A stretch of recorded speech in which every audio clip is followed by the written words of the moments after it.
Ross Flynn presenting Say Hi to the New Guy, How Diverse Backgrounds Can Mature Your Security Program. How's that? Oh, yeah. Whoa. How about that? That's a world of difference. Did you hear? Even in person, we're still on mute. I like that. I appreciate the patience with that. So the first comment I got on this was, this is exclusionary. So I want to preface, I'm in no way saying this is exclusive to guys. I don't know if that needs to be said, but guy rhymes with high, and I thought that sounded good. The other thing I want to say is that during this presentation, I'm going to make a lot of comments about people that come from non-traditional backgrounds, the value they bring. I in no way want to portray that coming from a traditional background in this field is any less valid, any less needed. It is very, very crucial, and it's how we've gotten to where we are. What I want to present today is just a new thought. So, about me, I don't usually like to talk about myself, but I think it's important for me to say a fair bit about myself so that you understand why I'm so passionate about this. A little bit of me as a person, my beautiful wife, Sarah, she could not come with me. She has family in Knoxville and unfortunately couldn't come with me. But she is a second grade teacher. God bless her for raising up and teaching our future generations. I love hot sauce so much so that I started a hot sauce company. And in my free time, myself and two other gentlemen run a hot sauce company. And if I'm not doing something in this field, you'll probably catch me making sauce or bottling sauce or any of the various things that come with owning a business. Escape room expert, I've done 20. I just love them. I can't say it. It's a big, big claim. But and then I'm an avid sumo fan. A lot of people in the US love football. I just am a little obsessed with sumo right now. If you're interested, they're in their second tournament of the year right now. You can just Google sumo and it's going to be one of the first things that comes up. When it relates to this field, I got some credentials. Some people like the letters, some people don't. I think they're fine. They've definitely helped me get to where I am at this point because as you'll see, I have a degree in crisis counseling. And I have a lot of non-Infosec related history. Starting from the bottom, I was a dorm mom for a period, which meant that I had a house of 16 international students, 15 of them from China, 1 from South Korea. And my role was to make sure whenever they got home on the bus in the afternoon, I was already there. We would get them all their stuff put away. If they had chores to do, I had to make sure they did their chores. I started cleaning the house before they got home. I cooked their dinner. We had some time, group time to discuss what the day looked like, what do they have problems with their homework, all of that, and then we had like a game time at night. And then I made sure they were in bed by the right time and someone came and took over for me. So I did that for a while. I was a truck driver. For the longest time, I said that I had more truck driving and moving experience than I had Infosec experience for a good several years. Because throughout college and after, I worked as a truck driver for a moving company, several moving companies. I hate moving, like I'm sure many of you do. I will put my numbers against yours any day. I have done more moves. It's not a life that I would wish upon anybody, but I give a lot of credit to anybody that has come from that. And I will tell you that that has been one of the driving forces in my work ethic. I was a logistics coordinator for a company called Tough Mudder. So it's a 10-mile obstacle course. We would go to a site. I actually did one, I think it was in just south of Nashville a couple years ago. And I would go there and make sure that the site was set up. I worked with DJs, vendors, etc., and then made sure all the participants had a good time. So I was responsible for coordinating a lot of that. And then the most interesting one that a lot of people like to, or that I think has really helped me in this field is my family counselor experience. I was a family preservation counselor in the social welfare system. I spent several years doing foster care recommendations, family preservation counseling. I would go into a home when we got a recommendation from the county. If there was an issue in the home, the child wasn't safe, there weren't appropriate boundaries, then my role was to assess the situation. If I could, help them build the boundaries, help them build a safe foundation, and if not, I made foster care recommendations. And as you can imagine, it was very emotionally draining. I had a lot of burnout in that period, and it made me reevaluate what I wanted to do with the rest of my career. So through some friends, mutual friends, family, this field was introduced to me. And I will tell you, at the beginning, I had no IT experience. I had to have my friends help me download video games on my computer because I couldn't figure it out. So there was a steep learning curve for me going from nothing to learning this field. But what you might find more interesting is my Infosec history. I actually started off in cloud security. I was learning more of the compliance side than the IT side. I had learned the basics of networking at this point through a lot of self-study, the basics of how an organization might run. And I started in cloud security, looking at cloud service provider self-assessments and reviewing them against the cloud security matrix. I moved into a Fortune 200 on their security team doing identity and access management. Moved from there into internal audit, where I got into more compliance, more of SOX auditing, and understanding where does everything fit within the larger scope of the business, and then went on to risk management within that same organization. So that's a lot about me. I generally don't share that much, but I think it is particularly relevant for this talk. But about me now, I'm a manager for a cybersecurity firm, Echelon Risk and Cyber. We're based in the Pittsburgh area, so I flew in yesterday. Got to spend some time here. We have three main pillars of our organization, three service lines. We have our offensive security and testing, where we get to work with some of the most talented pen testers I've come across. I'm constantly impressed with the new ways that they're coming up with to phish our clients, to getting privilege escalation. They're just incredible. I get to do some of those pen tests sometimes.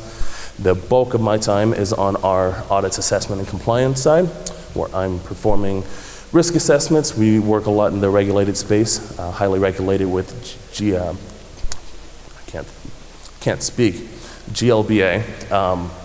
HIPAA. I do a lot of CMMC, business continuity, DR, all the fun stuff. And then our defensive security engineers are helping with the hands-on, making defensive decisions and helping organizations figure out more of the traditional blue team side. And then all of that gets wrapped up in our vCISO service, where we help the organizations develop a roadmap and we help them reach their goals throughout the year. So, the question that I wanted to really address before we even got started is, why does any of this matter? We have a lot of qualified people already in the field. We have a lot of people that already know what they're doing. Why should we consider people that are coming from non-traditional backgrounds? One of the first things that came to mind is the fact that there's a lot, but there's not enough. In Infosec, we are looking at, depending on who you ask, a several million position deficit. The need is constantly growing in our field, and we're only projected to continue growing, I think 28% by 2026. We're just going to continue growing. The rate that college graduates are coming out right now with degrees that are related to our field is not sustainable for getting us into a place where we have what we need to defend our organizations. So I think this matters for a couple of reasons. One, that we have a lot of applicants coming from non-traditional backgrounds. I'm going to dive into why I think that is, but even right now I'm hiring for a couple positions, and I keep seeing more and more people like me, people that came from something that wasn't traditionally seen as part of IT or part of Infosec. But when I think through and I look through what their experience is, I'm seeing a lot of value in elements of what they've been doing. But we're going to continue getting these applicants that are coming from different backgrounds. Another reason, I think there's a ton of great experience out there. I mentioned some of what I've done. I'm going to share some stories later about how people have leveraged their experience and made it valuable to the organization and bolstered their security posture through it. There's great experience, and as I said, we need good people. We need problem solvers, we need critical thinkers, we need lifelong learners, because this is not a solely technical field anymore. Infosec is so interdisciplinary. It's no longer, well, we can just set up firewalls and a SIM and things will be fine. We have to talk with risk, we have to talk with compliance, we have to talk with communications, we have to talk with finance. It is touching every aspect of the organization now, and we need to have an interdisciplinary mindset whenever we're looking at it. So I put together this agenda. This is basically what we're going to go through. I didn't think this jacket was going to last long, and it's not.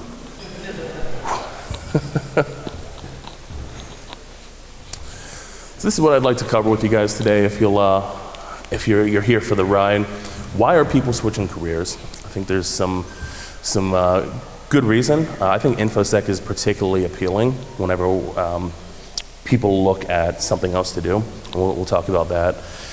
People are quitting jobs at an alarming rate right now. We keep hearing this great resignation. There's a lot of people that are leaving their roles. And like I said, the scope of cybersecurity continues to grow. It's no longer just the little silo. We're touching everything. I also wanted to talk today about what can people with these non-traditional backgrounds offer. What should we be looking for with them while we're interviewing, while we're talking to colleagues? What are the qualities we should be looking for? And then how do we support people, industry transplants as I like to call them? How do we support them and best leverage them when they are in the organization? Out of curiosity, a show of hands, how many of you came from what you would deem a non-traditional background? It's a fair amount. I love that. I feel camaraderie with all of you because I think that you know that there's you might relate with my steep learning curve, and you might relate with some of my struggles, the imposter syndrome, which I don't think that's solely people coming from different fields. I think we all feel a level of imposter syndrome, but it really sets in for me because I traditionally came from a non-IT background. So, to get started, why are we getting these applicants? Well, there's a couple reasons, I think. You talk to a sociologist and they may disagree, but what I think, we are seeing unprecedented career transition. It's not just our field, it's in a lot of fields. I think the COVID pandemic was a very clear catalyst. We start seeing our employees that are expecting remote work. We start seeing a lot of the world wants remote work because we've seen that it works. And there's now this struggle that organizations are going through trying to go back into the office because, as we said, there's 2.7 million roles in this field that are unfulfilled. If you're trying to push somebody to go in the office, there's 2.7 million other roles that they could go try to fill. So organizations are just facing this cultural divide. What is the right move for us? But from the side of being the employee, I mean, remote work is nice for a lot of us. Some people really love it. Some people, they prefer to be in the office. But we've kind of lost the integration, what's the right word? The division between home and work life. We have this integration where, a good example is my day, I might start at 7 and work until 11 and then grab something to eat and work out and run an errand and then start back at 1 and work until 3:30. And then I do another errand I have to do and I get dinner started and then I jump back on at 7 and I work until 9 or 10. And there's this loss of the division or the separation of work and home life, which I think there's good and bad to that. I see there's some concerns because it makes it very hard to have a balanced life. But I think there's a lot of good because it does allow us to have flexible work schedules and live a life and do what we need to do. So I think the COVID pandemic, it highlighted a lot of that and it made it almost the expectation now. Another reason is societal changes. Like I said, we have this great resignation. People are leaving not only other industries, they're leaving our industry for another role because right now it's hard to get a raise or a salary compensation modification unless you go to another company. which is just the truth right now. I think I have seen some organizations that are trying to combat that, but it's tough. So I think societal changes, we're kind of expecting now that people might be leaving. We had this 4.5 million people quit their roles in November of 2021. It's not our field, just in general. And that's a record number. That's the most in the last 20 years. We have not seen numbers of people quitting like that. Part of that, I also think, is the level of emphasis put upon degrees. The federal bank did a study to see how many people were actually using the degree for which they went to school. And they found that 27% are, which means that that's awesome for those 27%, but we have 73% of our labor force that is not using the degree they went to school for. And so you have people like me, and you have people like some of you that went to school for teaching, or you went to school for finance, and now you find yourself here. So I think that's part of why we're seeing people change, is we are almost innately led to believe that our degrees right now are not as valuable as we thought they might be. And then we're seeing rollback of requirements. There are organizations that are no longer even requiring a degree to get into this field, which I think is stellar. I think there's great experience out there that is being ignored because we don't see an associated degree. The rollback of some of these requirements is a great move. So why do people choose this field? What is it about Infosec that people are enjoying? And I think it's obviously because it's the best job in the world.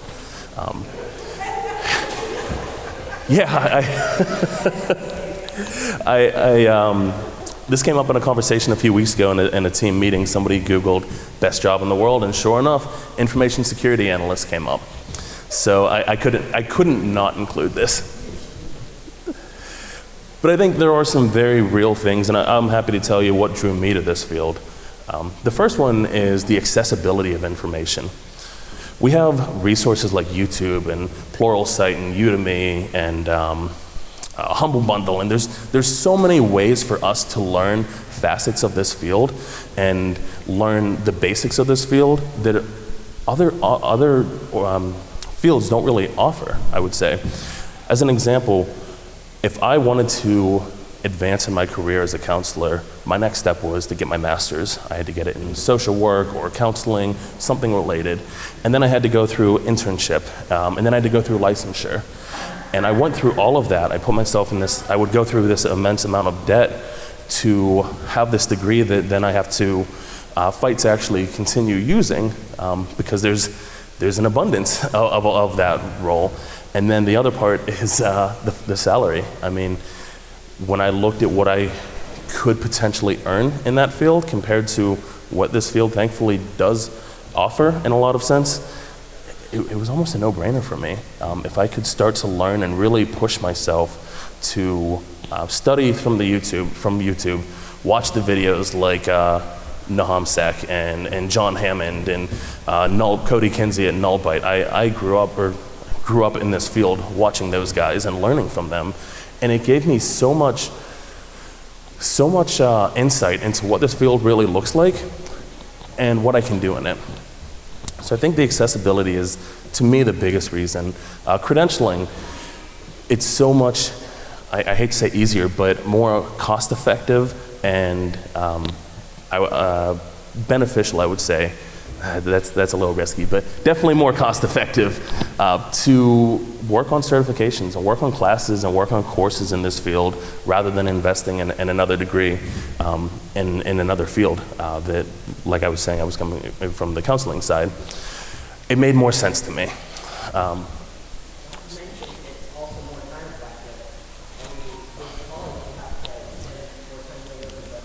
Two more.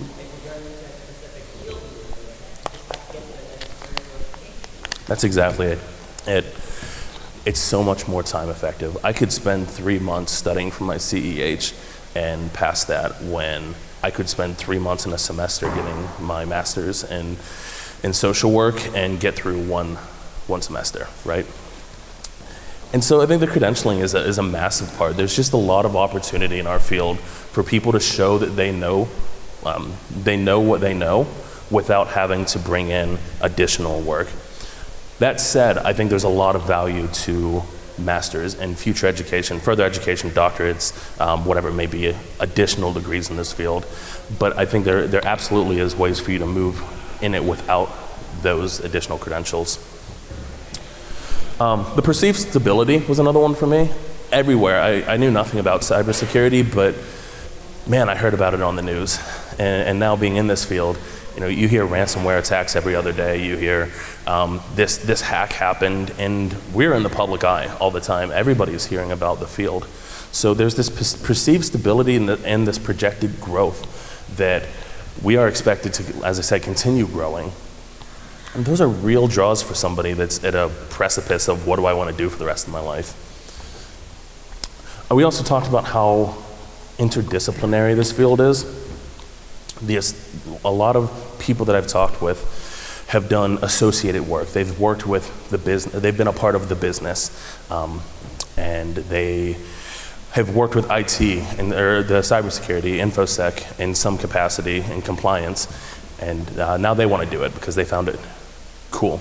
That's the last one. It does sound cool. Everybody, you watch Mr. Robot, or you watch one of the movies where there's a hacker sitting in a keyboard. I don't know if you guys have ever seen, I think it's CSI, where there's the 2 hackers, 1 keyboard video. Like, it's ridiculous, but it looks cool. So I think that's definitely one of the things. And then finally, the breadth of options. This gets updated every couple years. It's from Henry Zhang over at Diligent. And every couple years, he does these cybersecurity domains. And each time it just gets bigger and bigger. And I get more excited when I see these because there's so much room to grow. How can I get bored when there's so much room for us to grow in here? I get all excited when I see it. And the nice thing is that we as Infosec professionals, we're not pigeonholed to any of this. We can't be pigeonholed to any of this because we have to be interdisciplinary. We have to be thinking about multiple levels of this. So I think those are some of the main reasons why people really want to come to this field. And then the other side of the coin is, well, what can these candidates offer? Because we have traditionally hired from the normal background. You come up in a computer science degree, or you come up in maybe even a cybersecurity degree now. We have these candidates we've traditionally been going to, but I think that there is something that non-traditional applicants can provide. So the 3 that I come up with were perspective. That's the easy one. Everybody says, well, they have a unique perspective. Well, what does that mean? We're going to jump into that. I think they provide a cultural impact. We so frequently talk about, well, is this person going to fit the culture? I think we need to be asking, is this person going to improve the culture? Culture right now, especially when we're doing so much remote work, when we're doing so much that we can't be face-to-face, the culture is going to be what keeps a lot of our people interested and relevant in the field. So finding people that bolster your culture, they don't just fit, but they make it better, I think is key. And then I want to talk through the qualities that I think people will bring from non-traditional backgrounds. My disclaimer on that, of course, everybody's going to bring something different based on what they were doing before. It's a no-brainer. But I think there are a few key qualities that almost all of them will have, because it takes these to get into it. So we'll start with perspective. I liked this meme because the new guy, as I'm using it in this, is anybody, a new candidate. They have a perspective of, what does the end user think of this? What does the business think of this? What does the project manager think of this? Coming from something unrelated, seemingly unrelated, brings so much perspective into where our team fits into the whole organization. So I like to think that the new guy has all of these, and I started making way with like legal and compliance and all these different things, and I thought I'm just getting ridiculous now, but you get the idea. The individual coming from a non-traditional background is going to have the perspective of another part of the organization with which we're working. And that could be the end user in Why is this person still clicking on phishing emails? They've gone through the training so many times and they're still clicking on it. Well, a lot of times somebody coming from a non-traditional background is going to say, well, I was that person and here's what I thought. I didn't care about security because you never really made it seem like a threat to me. Some organizations do. I have not worked with many that do. But yeah, I mean, they bring this perspective. They bring the business idea. I'm sure you guys have seen it. I saw it in former roles. I see it with clients that I work with now, IT versus the business and how we're siloed and it's almost like we're combating each other. I think they bring verbiage and mindset that can help us change the way that we're speaking with the business and show the value of what we're going to provide and why we need to do this. One of I think my greatest skill sets in this field has been my conflict de-escalation from counseling and the ability to gain trust easily with people. Because how I've approached my conversations with clients, my conversations with people that may not be part of Infosec is, here's why this matters to you. I understand you don't want to do this. I understand that this DR plan seems stupid to you, but let me show you what you're doing by preparing for this. And when I can position it as we are working together rather than we are working apart from each other, it's been really one of my greatest assets and has made some of the biggest changes in how I work with people. So I think people that come from a non-traditional background are going to bring this perspective. I like if the only tool you have is a hammer, it's tempting to treat everything as if it were a nail. And that's what I think in a lot of senses we have done, is we have brought traditional means to traditional problems. And now we have emerging problems, and we're still trying to apply traditional fixes to emerging problems. Having somebody come from another perspective is going to give us opportunities to look at this from a different side. Like I said, I want to find the problem solvers, I want to find the critical thinkers. We just can't be so limited to the idea that there's one way. So then we talk a bit about cultural impact. Of course, the culture is going to be defined partially by the perspective. I just mentioned the different ways to approach a problem. I think somebody that comes from another field is going to bring new ways to look at the problem. They're going to help us find spots where or we're going to be able to need to find spots where the perspective, the prospect can benefit the team. It's hard whenever we know that we have a need, but we can't figure out quite how to fill it. And a lot of those positions, a lot of those needs, I think, are going to be able to be filled by non-traditional people. I've got a cool infographic. I can't even say it's an infographic. It's just a picture. It's in a couple slides, but you'll get what I mean whenever I get there.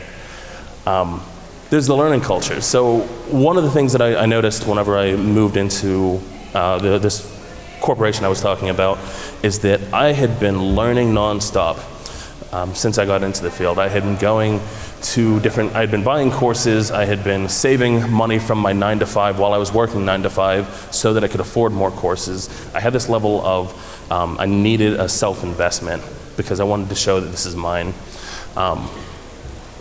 So somebody that comes in is going to expect to continue learning. And so when I went into this organization, I thought, I'm going to be among these peers in Infosec, and these guys are like the cybersecurity analysts, and they're going to teach me everything, and I'm just so excited to learn from them. And then I got in and I saw, it's more of the mentality of, well, I started at the help desk, and then a position opened here, and I don't really mind it, but it just kind of is what it is. And for me, that was so discouraging because I thought everybody in this field was going to be super excited, and I thought everybody was going to be like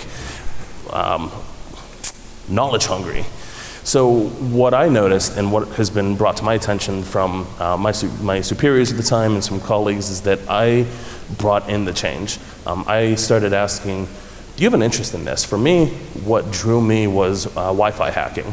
And I was like, do you have any interest in hacking Wi-Fi? I think it's like the coolest thing. And so I started studying it, and I started studying for the OSWP. And I asked some friends, do you have any interest, some colleagues, do you have any interest in studying with me? And nobody had really posed that question. Like, why should I bother advancing or learning more when it's not a requirement? And that was just kind of mind-blowing to me. So I ended up knocking the OSWP, not yet, it's gonna happen. But what we did find is that some of them found other interests in the field, and they started studying for the Security Plus, and they started studying for CEH. But it took a catalyst to make that happen. So I think somebody coming from another field is gonna bring that hunger to learn more. And then I think they're gonna bring new methods, they're gonna bring tools and tactics. One of my favorite examples of that is when I was in internal audit. I was testing terminated users manually and getting really frustrated at how slow it was. And we had hired a new guy, and he came from manufacturing, another form of manufacturing, but he was not on the Infosec side at first. He was on the supply chain side. And so he had a spreadsheet that was just a VLOOKUP that he had customized to find only specific parts. But it ended up being perfect for what I was doing. And it was something that I had never even considered, but this guy that came from totally unrelated role was giving me like the most valuable tool in my arsenal at the time. And I was really excited about that. I think it's a great example of how the types of tools and the tactics that somebody might bring. They're gonna bring good habits. Whatever has made them successful in other fields, I think they're gonna bring with them, whether it's their time management, their project management, how they interact with other people. They're gonna bring their good habits.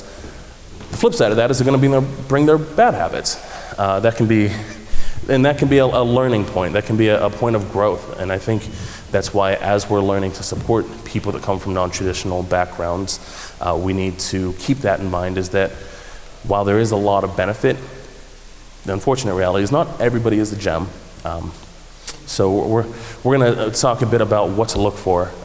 But I think something that almost everybody will have in this field, coming from a non-traditional background, there are a few qualities. I think they're gonna have perseverance, because they have already got rejections from other places. They have been told, why are you making this change?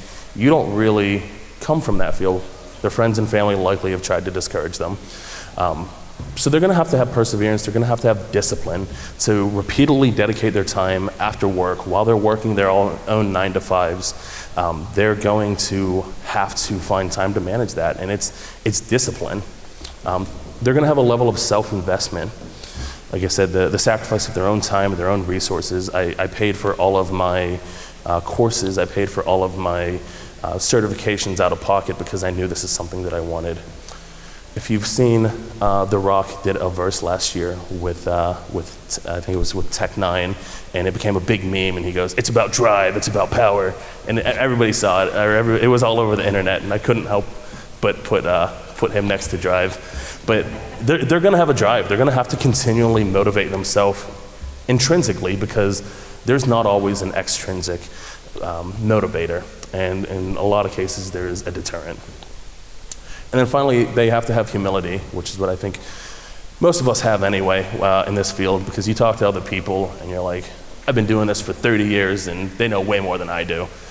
This is the most, I think one of the most humbling fields you can get into, because we saw that map of the breadth of things that we talk about. There's just so much to learn. So they're gonna have that humility, and they're gonna have that understanding that it's okay they don't know anything, but they're gonna be encouraged to keep learning. So while we're talking with people, prospects that might be interested in coming to an organization, a couple of things I think we need to ask ourselves and we need to ask them. What drew them to the field? For me, like I said, it was Wi-Fi hacking. I thought that if I could figure out how to hack Wi-Fi and have Wi-Fi anywhere I was, that was the coolest thing. Now, I'm not gonna incriminate myself, but I did learn. I learned a lot. But what drew them to the field? Why are they interested in it? I think you will be able to tell a lot about a person if they tell you what their passions are. What experience do they have outside of work? And that doesn't mean it has to be an internship or formal experience, but do they have a Raspberry Pi set up at home? Have they done any type of home lab? Have they done a Raspberry Pi cluster, maybe? That was one of my first projects, was building a Raspberry Pi cloud cluster, and I was so proud of myself. Even though I didn't understand the code, I just copied something off of GitHub, but I made it work, and that was worth its weight in gold to me. So So I think talking when we're asking people about their experience, ask them what do they do outside to continue improving their abilities. The evidence of personal investment, as I said, what have you done to grow in a more traditional sense? So what courses have you taken? What special interest groups are you a part of? Are you going to ISACA chapter meetings? Are you going to your local B-Sides conventions? What are you doing to stay involved with the community? And then ask them what sets them apart. If you were to ask me what sets me apart from other people, I would say my conflict de-escalation, my ability to build trust, and my ability to hear people. At this point, I have told enough people that is where I feel I stand out. But I think anybody that's going to try to make this transition is going to have something that they say sets them apart. So I would pose to you, ask them about it, and ask them why they think it sets them apart. Some of the questions we need to ask ourselves is, how do they communicate? We need people that are articulate. We need people that can flesh out their thoughts, and that's one of the value I think that comes from non-traditional backgrounds, because a lot of them are something like a journalist or a teacher. Careers where you need to express yourself in written form or orally. We should take stock of how they're communicating, and then how are they going to affect the culture? Are they going to be a hindrance? Are they going to be value add to the culture that you have? So, talking about how do we support and utilize these, this is the picture I was talking about from the movie 300. The idea that we have these gaps. We're always going to have gaps in our architecture, in our organizations, in our culture. But one of the ways I think we can fill that, and fill gaps we don't even know, is with people with different views, because they're going to fill maybe that report writing or the needs of the business. We're going to build to make each other better. What I don't want to come across is that we need to accommodate everything to people because they don't have experience, they don't have IT experience. We don't need to cater to people. We need to strategically fill gaps with who we have and who we're gaining, rather than hiring people and then trying to accommodate. So as I was going through this, I thought, well, it might seem like I'm saying, cater their needs, and I'm really not. I want to get across that it's not so much catering, it's just using them getting the right people in the right seats. But some ways that you can encourage or support them is by encouraging them. We talk about imposter syndrome a bit. It was one of my biggest struggles coming in, is that I learned quickly that I did know what I was talking about, but as soon as somebody would question me about it, I thought, well, this person has 10 more years experience, I must not know what I'm talking about. Just encourage them, validate them, let them know, we're all struggling in some sense. Play to their strengths. If their strength is report writing, if their strength is communicating, if their strength is being creative, put them in positions that let them do those things. Give them opportunities to learn. If you're moving from another field into this field, you have to be an avid learner, and just continue to give them those opportunities because they're already used to it. They already have been doing the work for it. And then be honest with your feedback and constructive with your feedback. I did have people in my career that I would say inflated my ability more than what I actually was capable of doing. And there were times when I feel maybe I failed a task because I wasn't quite ready. Be honest, let them know, I don't think you're ready for this. Let them know maybe this isn't the right fit, but we're gonna find you the right fit because we do have this need elsewhere. But be constructive and show them this is how we're going to do it. We are running low on time. I'm going to give you just a couple of examples of some people that as I was thinking through, like, who can I call or who can I ask about their specific experience? I realized I knew several right off the top of my head because I have worked with other people that have made these transplants or been these transplants. The first one that came to mind is a friend. When I went to get my first certification, I was the Holistic Information Security Practitioner, and I went to Seattle to take a course. And I met a couple people there that I had never met before, and one of them was similar to me in that he was coming from something he deemed totally unrelated, but he had gotten this security role in physical security. And he was like, Ross, I really don't feel qualified because I worked at a prison for 8 years. I was at he was at the local prison, and he started off as a prison guard. I don't really know what I'm doing, but somebody, after he grew in his knowledge of that specific prison, and then he became a program director, or he became a trainer, then a program director, and somebody approached him and said, I think that your knowledge of physical security, the things that you need to protect, the assets you're protecting, the physical infrastructure you're protecting, could be really valuable in this field. And they poached him. They convinced him to try it, and we sat there taking this course together, thinking neither of us should be here because we don't know what we're talking about. And he and I were two of the only three to pass that course, first round. Oddly enough, the other one she was a bicycle patrol officer at a physical security company. She started very early in her career, just being first responder, being an EMT on this campus, and grew in a role, grew to be, again, another program director after doing the training portion, but didn't see how any of that related to Infosec until somebody said, I think that your knowledge of the physical security elements you've been doing could be really effective here.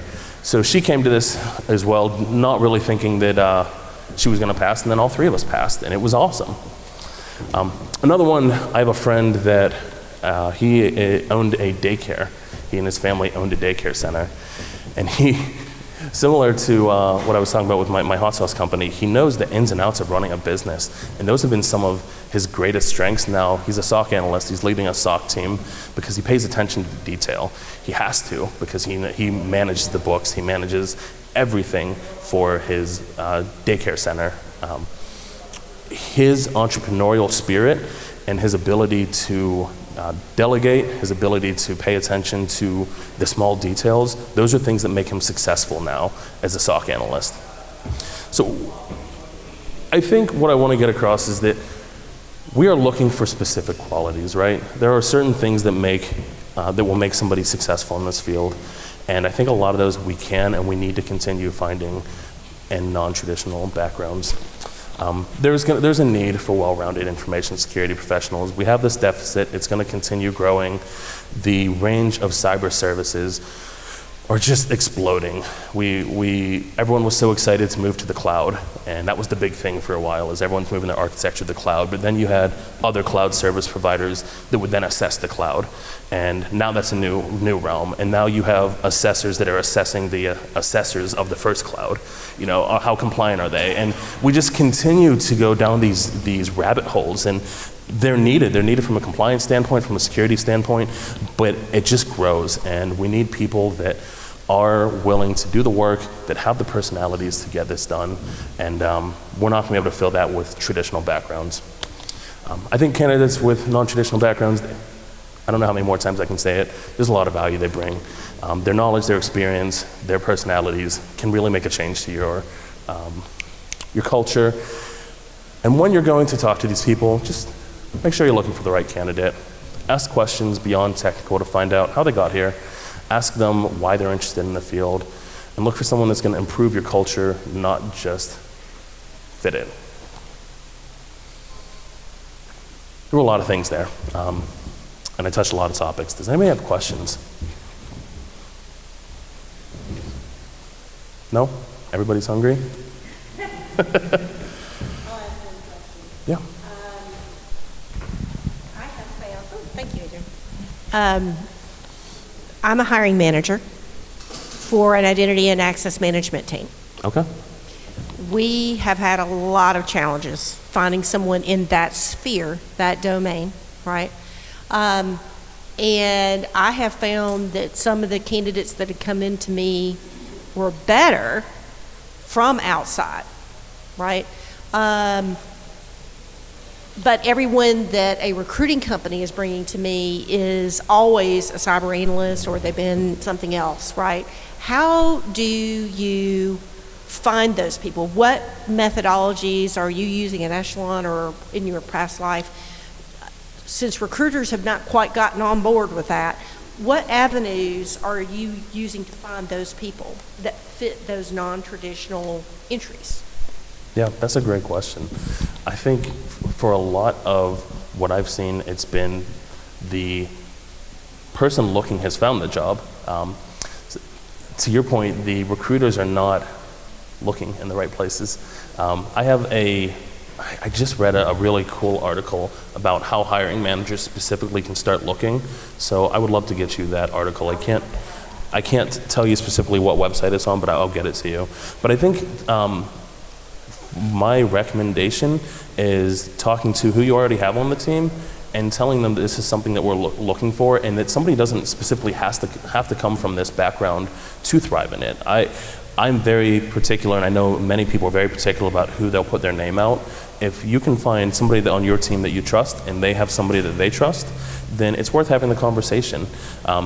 In a more entry-level IAM position, I think a lot of that, and I can tell you from experience, a lot of that can be taught to anybody. You don't really need specifically a computer degree to thrive in that field, because that's how I started, was in IAM, and I thrived out of that. So finding somebody with the right personality is going to be massive. I would say start with the employees you already have and talk to them, see if they have people in their colleagues that they've worked with in other roles that might be a good fit.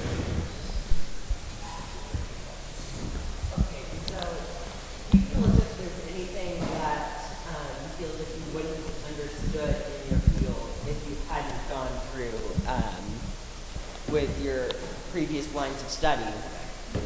Yeah, so the question was, do I think there was anything in the field that I wouldn't have understood if I had not gone through my previous study? Absolutely. I think, for example, when I first looked up Wi-Fi hacking, I saw this video from Cody Kinsey at Nullbyte about aircrack. I said, all right, well, so what's aircrack? And I'm on a Windows machine Googling aircrack. How do I install aircrack? Which doesn't work. I learned I have to use this thing called a Linux distro. What is a distro and what is Linux? So, those basic questions were things that started to come out of necessity of me searching, but they also came out of courses. So I went through a Python course through Udemy, and it was very basic, like how do you just start? And that gave me some very baseline understanding of if I'm going to work with a tool, I can modify it a lot of times, or I can develop my own tools and I can script out what I want to do. I learned some basic networking when I was going through some courses from, there's a guy on YouTube and I'm blanking on his name, Professor Messer.